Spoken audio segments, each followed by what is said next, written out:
হে আসসালামু আলাইকুম এভরিওয়ান, কেমন আছো তোমরা সবাই? আশা করি তোমরা সবাই ভালো আছো। আর আমিও আলহামদুলিল্লাহ ভালো আছি।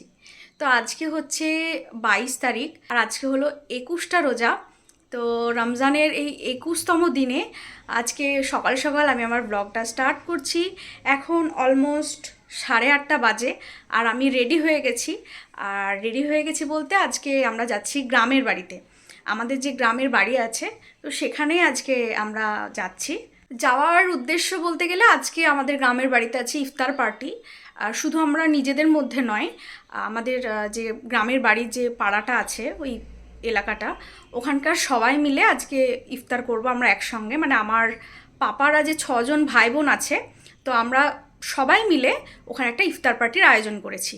তো তাই আজকে সকাল সকাল বেরিয়ে যাচ্ছি। গিয়ে কিছু নিজস্ব কিছু কাজ আছে, তারপর বাড়ির অনেক কাজ আছে। যেহেতু ইফতার পার্টি, সবাই মিলে একসঙ্গে, মানে আমার 4 দাদার বাড়ির সবাই থাকবে। তো সবাই একসঙ্গে আজকে বসে ইফতার করব। এটা একটা বিশাল খুশির দিন। তো খুব খুশি আমি। তাই সকাল সকাল আজকে উঠে আমি ঝটপট রেডি হয়ে গেছি।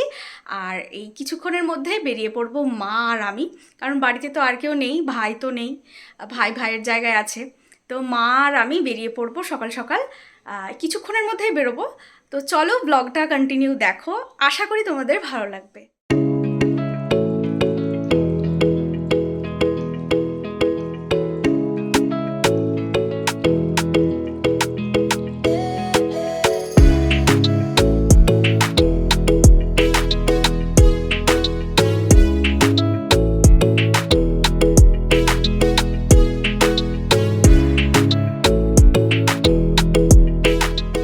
তো এই তো আমরা প্রায় কাছাকাছি চলে এসেছি। আর গ্রামের বাড়ি যাওয়ার একটা আলাদা ভালো লাগা সবসময়ই কাজ করে। তো আজকেও তার বাইরে নয়। তো এই তো যাচ্ছি আমরা। তো এই যে আমাদের গ্রামের বাড়ি পৌঁছে গেছি। আর আজকে আমার ইচ্ছে আছে তোমাদের সঙ্গে পুরো বাড়িটা শেয়ার করার। তো চলো ব্লগটা কন্টিনিউ দেখো, আশা করি তোমাদের ভালো লাগবে। অ্যাকচুয়ালি বাড়ির নিচের পোর্শনটা খুব একটা ভালোভাবে তোমাদের দেখাতে পারছি না, এই জন্যেই, কারণ নিচে তো আজকে সবাই আছে আর সবার সামনে ভিডিও করতে একটু কেমন কেমন লাগছে, যার জন্য আজকে তোমাদেরকে উপরটা আমি ঘুরে দেখাবো। এর আগে আমি কখনো ব্লগে উপরটা সেভাবে দেখাইনি। আর এই যে চারিদিকটা দেখছো, এগুলো সব মোটামুটি ভেঙে গেছে। কারণ যেহেতু বাড়িতে দীর্ঘ প্রায় 30 বছর, 25-30 বছর থেকে সেভাবে এক লাগাদার কেউই নেই।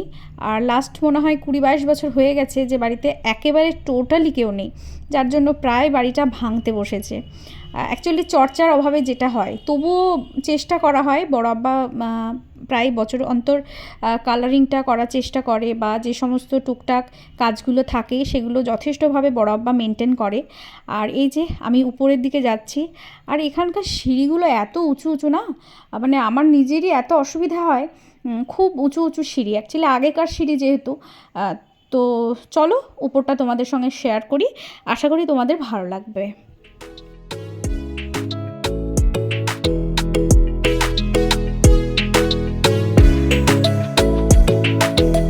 গ্রামের বাড়ি, আমার দাদার বাড়ি। আর এটা হচ্ছে, এদিকে চলে এসো, এটা হচ্ছে আমার বড়াব্বাদের ঘর। এটা এখন খুলছি না, কারণ কেউ এই বাড়িতে থাকে না, যার জন্য এর অবস্থা খুব খারাপ, চারিদিকের অবস্থাই খারাপ। তো খুলছি না। তো এই ঘরটা আমার বড়াব্বাদের ঘর।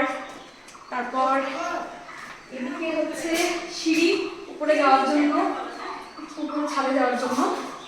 আর এগুলো পুরোই আগেকার বাড়ি।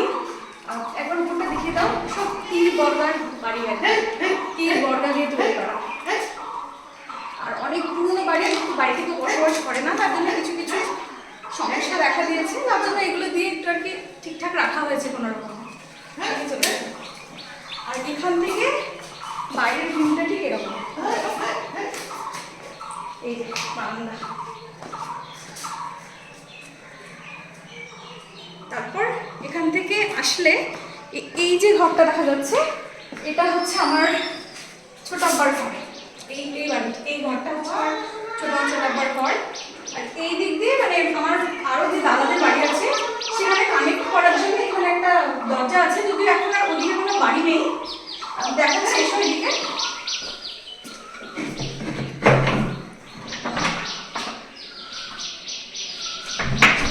এই যে এইটা এখন ফাঁকা পুরোই। এগুলোতে আগে বাড়ি টাড়ি ছিল, এখন এই মুহূর্তে আর এখানে কোনো বাড়ি নেই, গাছ টাছ হয়ে গেছে। আর তারপরে এখান থেকে ঠিক এইদিকে আসছে আমাদের ঘর।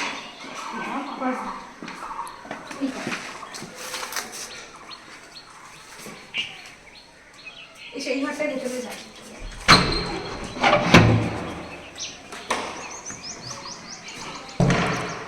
বাড়িতে কিছুই নেই, যেহেতু আমরা কেউই এখানে থাকি না।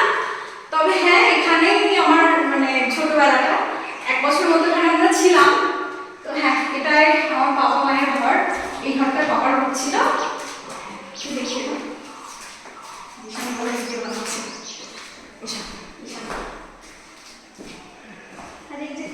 বারান্দা, প্রত্যেকটা ঘরের সামনেই বারান্দা আছে।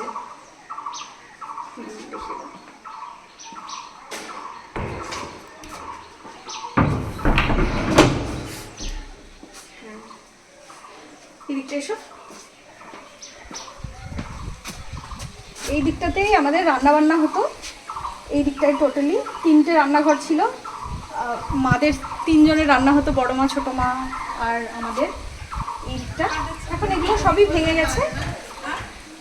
আর কিছু কিছু জিনিস রেনোভেশন করানো হয়েছে, যেমন জলের যে ট্রাঙ্কটা, এগুলো সব পরে রেনোভেশন করানো হয়েছে। এগুলো তো আগে ছিল না, এগুলো পরে করানো হয়েছে।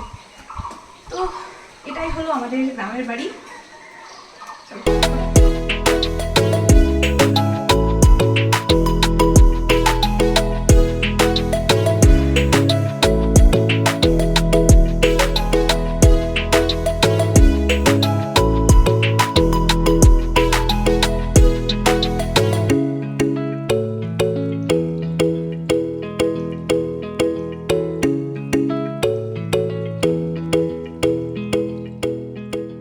আরেকটা জিনিস তো তোমাদেরকে দেখাতে একেবারেই ভুলে গেছি, এটা হচ্ছে বাড়ির পিছন দিকটা। অনেকটাই এদিকটা ভেঙেও গিয়েছে, কিন্তু সব থেকে ভালো জিনিস হচ্ছে বাড়ির পিছনে আছে একটা সুতি নদী, সেটাই তোমাদের সাথে শেয়ার করতে আমি ভুলে গেছি। আর এই যে বিকেল হতেই খাবার দাবার সাজানো গোছানো শুরু হয়ে গেছে।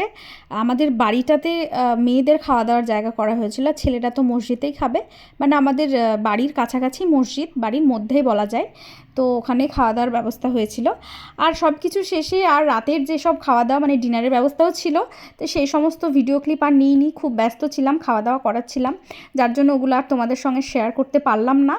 আর অনেকটা রাত হয়ে গেছিলো, আমরা একদম ওখান থেকে বাড়ি পর্যন্ত টোটো নিয়ে নিয়েছিলাম। আর এই যে আমরা এখন বাড়ি যাওয়ার পথে। তো এইভাবেই আমাদের ওখানকার খাওয়া দাওয়ার পর্ব এবং ইফতার পার্টির পর্বটা শেষ হয়েছিল। তো কালকে আর আমি ব্লগটা কন্টিনিউ করতে পারিনি, আর ভীষণ টায়ার্ড ছিলাম, তার জন্য রাতে যে এসে আবার তোমাদের সঙ্গে কিছু জিনিস শেয়ার করব, সেগুলো আমার করা হয়ে ওঠেনি। তো যাই হোক, কালকের দিনটা ভীষণ ভালো কেটেছে। সবাই একসঙ্গে আমরা ইফতার করেছি। আর মানে আমার পাপারা যে 6 জন ভাই বোন, তো সবাই মিলে আমরা ওখানে ইফতার পার্টির আয়োজন করেছিলাম। আর সেখানে আমার যে আরও দাদারা আছে, মানে দাদার যে ভাই, তাদের যেসব ফ্যামিলি, তো তারা সবাই এসেছিল, সবাই খাওয়া দাওয়া করেছে। এবং আমরাও খুব খুশি যে সবাই একসঙ্গে আমরা ইফতার করেছি এবং রাতের খাওয়া দাওয়া করতে পেরেছি। তো সব মিলিয়ে কালকের দিনটা সত্যিই খুব ভালো কেটেছে। তো যেহেতু ঈদ চলে এসেছে, আর বেশি দিন নেই, তাই এখন তো ঈদের গিফট নেওয়া এবং দেওয়ার পর্ব চলছে। তো কালকে ওখানে যাওয়ার পরে আমি বেশ কিছু গিফট পেয়েছি, ক্যাশ পেয়েছি, তারপরে কিছু গিফটও পেয়েছি। তো তার মধ্যে মা ভাই ওদেরকে দিয়েছে, আমাকেও দিয়েছে।